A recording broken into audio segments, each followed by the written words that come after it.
Hello दोस्तों, आज हम डिस्कस करने वाले हैं एबीजी के बारे में।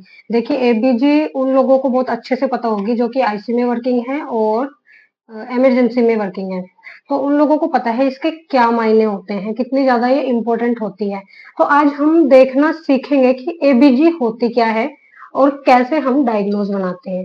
एबीजी देखना बहुत ज्यादा मस्ट है, क्योंकि आपको पता है जितने भी क्रिटिकल केसेस होते हैं आईसी में, इमरजेंसी में, तो उनके लिए हम एबीजी जरूर ही करना प्रेफर करते हैं। चलो तो आज देखते हैं हम कि एबीजी में होता क्या है और क्या-क्या वैल्यूज हमें देखनी होती है, उन वैल्यूज को देख के हमें कैसे डायग्नोज बनाना होता है। तो चलो लेट्स स्टार्ट।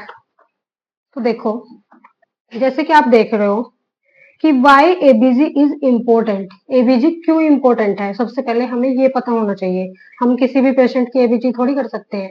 एबीजी का कुछ इम्पोर्टेंट रोल होता है, तो वो पता होना जरूरी है। तो देखिए क्या है भाई, फर्स्ट लाइन हमारी, ABG is important and quickest way to check a patient oxygenation, ventilation and acid base balance. मतलब क्या बोल रहे हैं कि देखिए, एबीजी जो है हमारी वो बहुत ज्यादा इम्पोर्टेंट है और क्विकेस्ट वे है जानने का, चेक करने का, क्या पेशेंट के अंदर क्या क्या चीजें देखने का। ऑक्सीजनेशन कैसा है पेशेंट का, ऑक्सीजनेशन कैसा चल रहा है, वेंटिलेशन कैसा है पेशेंट का, एंड एसिड बेस बैलेंस, मतलब पेशेंट एसिडिक है या फिर एल्कलोसिस में है। ये सुना होगा ना आपने, एसिडिक और एल्कलोसिस। तो उसको भी हम देख सकते हैं। ठीक है, क्या है भाई, ऑक्सीजनेशन देखेंगे, वेंटिलेशन देखेंगे पेशेंट का, और एसिड बेस बैलेंस देखेंगे एबीजी के अंदर। तो ये इसका इम्पोर्टेंट रोल है, इसलिए हम करते हैं एबीजी। ओके, नेक्स्ट लाइन क्या है देखिए, it is essential in ICU. जो कि मैंने आपको फर्स्ट लाइन बताई है, ये असेंशियल है आईसीयू के अंदर, इमरजेंसी के अंदर एंड क्रिटिकल केयर केसेस। जितने भी क्रिटिकल केयर केसेस होते हैं उनके अंदर ये बहुत ही ज्यादा असेंशियल है, करना जरूरी है। इसी की वैल्यू से हम समटाइम पेशेंट का डायग्नोज बनाते हैं। ओके, देन जो हमारी सेकेंड लाइन क्या बोल रही है देखिए, एबीजी पैरामीटर्स में हमें क्या क्या देखना होता है। इफ ब्लड इज एसिडिक और एल्केलोसिस, सो उसकी आपको नॉर्मल रेंज पता होनी चाहिए सबसे पहले, कि ब्लड जो हमने लिया है, जो कि हम मशीन में चेक कर रहे हैं उसका, वो एसिडिक है या एल्केलोसिस है। वो कैसे पता चलेगा हमें, पीएच से। तो सबसे पहली लाइन आप जो एबीजी के अंदर देखते हो वो होता है पीएच, और पीएच की हमें नॉर्मल रेंज पता होनी चाहिए। देखिए, जो नॉर्मल रेंज होती है हमारे पीएच की 7.35 टू 7.45, ये हमारी नॉर्मल होती है। ठीक है, तो अब हमें कैसे पता चलेगा कि पेशेंट एसिडिक है या एल्कलोसिस में है। तो यहाँ पे है देखिए, अगर 7.35 जो इन्होंने बोला है, 7.35 से अगर कम जा रही है, ये तो नॉर्मल है 7.35 टू 7.45, लेकिन अगर 7.35 से भी कम जा रही है तो क्या है, पेशेंट एसिडिक है, एसिड बन रहा है उसके अंदर। ठीक है, समझिए, 7.35 से अगर कम है तो पेशेंट क्या है, एसिडिक में है। अगर 7.45 जो इन्होंने बोला है, अगर उससे ज्यादा है तो क्या है, पेशेंट एल्केलोसिस में है वही। तो पीएच से हमें पता चल जाएगा क्या, कि पेशेंट एसिडिक है या फिर एल्केलोसिस में है अभी। ये चीज अंडरस्टूड होगी कि पीएच 7.35 टू 7.45 होता है, लेकिन अगर 7.35 से नीचे जाता है तो एसिडिक है, एसिड बनना स्टार्ट हो गया है, और 7.45 से ऊपर जा रही है उसकी रेंज तो पेशेंट एल्कलोसिस में है। ठीक है, इतनी चीज समझ आ गई होगी। फिर क्या है भाई हमारा नेक्स्ट पॉइंट, और क्या देखेंगे हम एबीजी के अंदर, PaCO2। PaCO2 का क्या रोल रहता है देखिए, इसमें हम क्या देखेंगे, रिफ्लेक्ट रेस्पिरेटरी स्टेटस, CO2। पीए छोड़ दो, CO2 देख लो। CO2 पेशेंट के अंदर बढ़ गई है तो क्या मतलब है कि रेस्पिरेशन से मतलब हो रहा है, सांस से, है ना, हमारे फेफड़ों से, हमारे लंग्स से। ठीक है, तो इसमें हम क्या देखेंगे, PaCO2 हमें क्या बता देता है, पेशेंट का रेस्पिरेटरी स्टेटस क्या है। तो इसकी भी जो नॉर्मल रेंज रहती है हमारी, वही 35 से 45 mmHg। ठीक है, तो जो हमारा रेस्पिरेटरी स्टेटस हम चेक करेंगे, PaCO2 हमारा कितना होना चाहिए नॉर्मल रेंज में, 35 से 45। ठीक है, ये अंडरस्टूड हो गई है। अब हमें एबीजी में ये देखना है कि जो PaCO2 आया है वो इस रेंज से ऊपर आया है या फिर नीचे आया है, तो उस बेस पे डायग्नोज हम पेशेंट का बनाते हैं। ओके, तो नेक्स्ट हमें क्या देखना होता है एबीजी के अंदर, HCO3। HCO3 मतलब क्या हो गया देखिए, HCO3 जब हम देखेंगे तो उसके अंदर हमें क्या बताएगा, HCO3 हमें क्या बताता है, HCO3 हमें बताता है मेटाबॉलिक स्टेटस, कि पेशेंट का जो मेटाबॉलिक स्टेटस है वो कैसा है। HCO3 का मतलब होता है बाइकार्ब। जो बाइकार्बोनेट हम देते हैं, सोडा बाइकार्बोनेट, ये उस स्टेटस को बताता है। तो उसकी नॉर्मल रेंज कितनी होती है बाइकार्बोनेट की? 22 से 26। ठीक है, तो अब हमें ये नॉर्मल रेंज तो पता चल गई है पेशेंट की कि भाई अगर पीएच 7.35 टू 45 5 है तो वो नॉर्मल है, अगर उससे कम है तो एसिडिक है, उससे ज्यादा है तो एल्केलोसिस में है। फिर है PaCO2 मतलब CO2 कार्बन डाइऑक्साइड, तो पेशेंट की वो कितनी है? 35 से 45 होनी चाहिए, लेकिन अगर ज्यादा बढ़ रही है इसका मतलब पेशेंट को रेस्पिरेटरी दिक्कत है। ठीक है, अगर भाई हम देखेंगे मेटाबॉलिक एसिडोसिस तो मतलब ये क्या है? सोडा बाइकार्ब है, ये कम है तो मतलब हमें सोडा बाइकार्ब देना है पेशेंट को।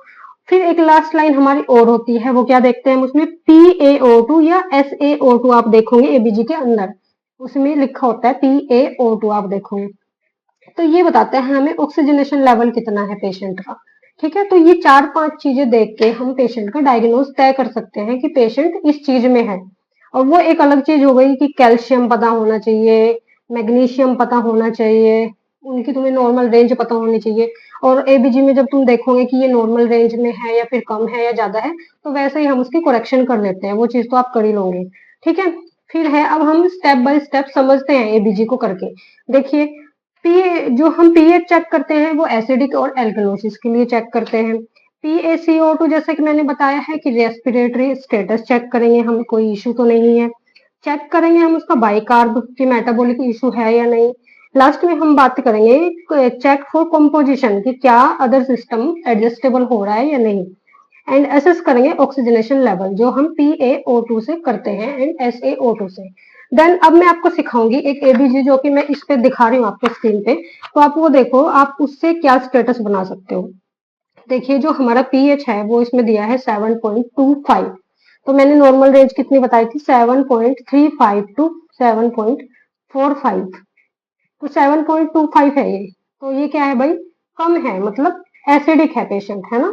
7.25 है तो मतलब एसिडिक, एसिड बन रहा है पेशेंट के अंदर। और PaCO2 कितना है भाई इसका? 60, मतलब हाई रेस्पिरेटरी प्रॉब्लम है। 60 है, ज्यादा बढ़ रही है। कार्बन डाइऑक्साइड मैंने कितनी बताई थी? 35 से 45 बताई थी मैंने, है ना। PaCO2 तो ये भी ज्यादा है, मतलब ये भी बढ़ रहा है, तो रेस्पिरेटरी दिक्कत भी है उसको, है ना। और ये है हमारा मेटाबॉलिक मतलब बाइकार्ब कितना है? HCO2 तो 24 आ रखा है, मतलब ये ठीक है। 22 से 26 तक मैंने आपको बताया था, तो उसी की रेंज के बीच में है ये, तो ये नॉर्मल है। तो क्या बन गया हमारा डायग्नोज? देखिए पीएच क्या है, क्या हो गया? पीएच एसिडिक हो गया है, पीएच हमारा एसिडिक बन रहा है, 7.25 आ रहा है। और वहीं पे PaCO2 मतलब कार्बन डाइऑक्साइड क्या बन रही है हमारी भाई? रेस्पिरेटरी, रेस्पिरेटरी प्रॉब्लम कोज कर रही है। तो डायग्नोज क्या बन गया हमारा? Respiratory acidosis. ठीक है, तो ऐसे हमें डायग्नोज बनाना है। अगर वहीं पे ये हो जाता, देखिए जो HCO2 जो है हमारा, वो हमारा हो जाता अगर 20 या फिर 18 आता है, तब इसमें क्या बनाते हैं हम? और पीएच हमारा 7.25 आता है ना, और CO2 जो है हमारा वो 45 रहता, तब क्या बनता? तब हमारा क्या बनता? देखिए मेटाबॉलिक एसिडोसिस, तब हमारा डायग्नोज बनता मेटाबॉलिक एसिडोसिस। तो ऐसे हम आइडेंटिफाई करते हैं कि हमारी एबीजी क्या कह रही है, हमें क्या देने की उसको जरूरत है। एंड नेक्स्ट वीडियो में हम बात करेंगे इन केसेस में हमें ट्रीटमेंट कैसे देना होता है। तो बहुत इजी है, आई होप आज आपको ये समझ में आई होगी। अगली वीडियो में हम बात करेंगे इसके पार्ट 2 में कि कैसे हम मैग्नीशियम, कैसे हम कैल्शियम, कैसे हम कार्बन डाइऑक्साइड, मतलब जितने भी पैरामीटर्स उसके अंदर आएंगे उनको हम कैसे करेक्ट करते हैं, कैसे हम उसके अंदर पोटेशियम देखेंगे, है ना। ये सारी चीजें भी तो देखनी होती है ना। आपने देखा है ना कि आपको डॉक्टर देख के बताता है कि इसको पोटेशियम दे दो, तो कैसे, हाउ, तुम्हें पता होना चाहिए कि इसके अंदर क्या कम आया है और कैसे हमें इसे देना है और कितनी क्वांटिटी में देना है। सिर्फ यही नहीं कि कैसे देना है, सिर्फ आपको ये भी पता होना चाहिए कि 2.25 आया है अगर पोटेशियम पेशेंट का, तो कितने मिलीक्वेंट आपको उसे देने की जरूरत है, या कैल्शियम आपका कितना आया है तो आपको उसे कितना देने की जरूरत है। तो नेक्स्ट वीडियो में हम यही सब कुछ डिस्कस करने वाले हैं। आई होप आज आपको ये वीडियो एबीजी देखना आ गया होगा इस वीडियो से। तो अगर ये वीडियो आपको हेल्पफुल लगी है तो चैनल को सब्सक्राइब करें एंड वीडियो को लाइक करें, शेयर करें अपने फ्रेंड्स के साथ। And thanks for watching.